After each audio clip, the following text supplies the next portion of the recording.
सम्राट अशोक का शासनकाल 269 बीसी से 232 बीसी तक है। इनका जन्म 304 बीसी में होता है। इनके पिता का नाम बिंदुसार और माता का नाम सुभद्रांगी है। अशोक के उपनाम देवाराम प्रियदर्शी हैं और ऐसे अभिलेख जिसमें इन्होंने अपना नाम अशोक लिखवाया था वो है मास्की, गुर्जरा, नट्टूर और उदयगोलान।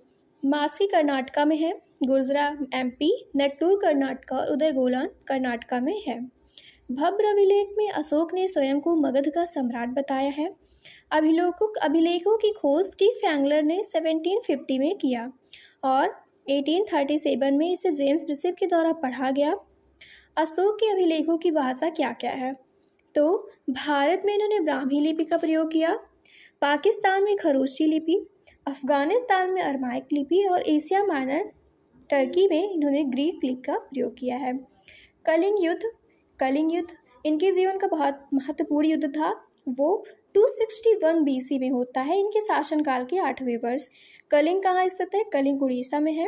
इसकी राजधानी तोसली है और वहाँ के राजा पद्मनाभ थे और ये डायन नदी के किनारे स्थित है। अशोक की नीति। अशोक ने भेरी घोष की नीति अपनाई। कलिंग युद्ध के बाद उसने धम्म घोष नीति अपनाई, यानी कि शांति की नीति, और भेरी घोष की नीति होती है युद्ध की नीति। इस युद्ध के बाद अशोक ने बौद्ध धर्म को अपना लिया। बौद्ध धर्म की प्रेरणा अपने भतीजे निग्रोस से ली व शिक्षा उपगुप्त से ली। अशोक की पत्नी देवी करुवाकी पद्मावती, देवी का पुत्र महेंद्र, संघमित्रा चारुमती, करुवाकी के तीवर और पद्मावती के कुणाल, जो कि उत्तराधिकारी बनते हैं। अशोक के उत्तराधिकारी कुणाल बनते हैं। अशोक ने बौद्ध धर्म के प्रचार किया, जिसके लिए इन्होंने महेंद्र और संघमित्रा को श्रीलंका भेजा, मंझातिक को तक्षशिला और मनसिम को हिमालयी। भारत में सर्वप्रथम शिलालेखों का प्रारंभ अशोक ने करवाया। अशोक के शिलालेख 14 हैं, स्तंभलेख 7 हैं और गुहालेख 3 हैं। गुहालेख वो होते हैं जो गुफाओं में लिखवाए जाते हैं। पहले अभिलेख में इन्होंने पशु बलि की निंदा, अहिंसा और समस्त प्रजा हमारे पुत्र हैं लिखवाया है।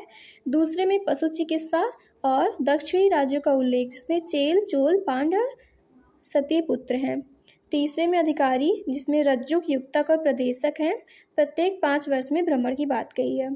चौथा, भेरी घोष नीति के स्थान पर धम्म घोष की नीति अपनाई। 5वां, धम्म महामात्र। 6ठा, आत्मनियंत्रण, यदि जन कल्याण की बात है तो उसके अधिकारी किसी भी समय अवगत करा सकते हैं। 7वां, धार्मिक समन्वय। और 8वां, धम्म यात्रा के बारे में। इन्होंने 249 बीसी में लुम्बिनी की यात्रा की थी अपने शासनकाल के 20वें वर्ष में। 13वें अभिलेख में इन्होंने कलिंग युद्ध के बारे में बताया है, वेरी इंपॉर्टेंट। और 14वें में इन्होंने सद्भावना की बात कही है। अशोक के स्तंभ लेख जो हैं वो कुल मिला के 7 हैं। उनमें से दिल्ली टोपरा, मेरठ टोपरा, कौशाम्बी, लहरिया नंदनगढ़, लौरिया अरारोजा बिहार, रामपुरा और अशोक स्तंभ लेख। Thank you.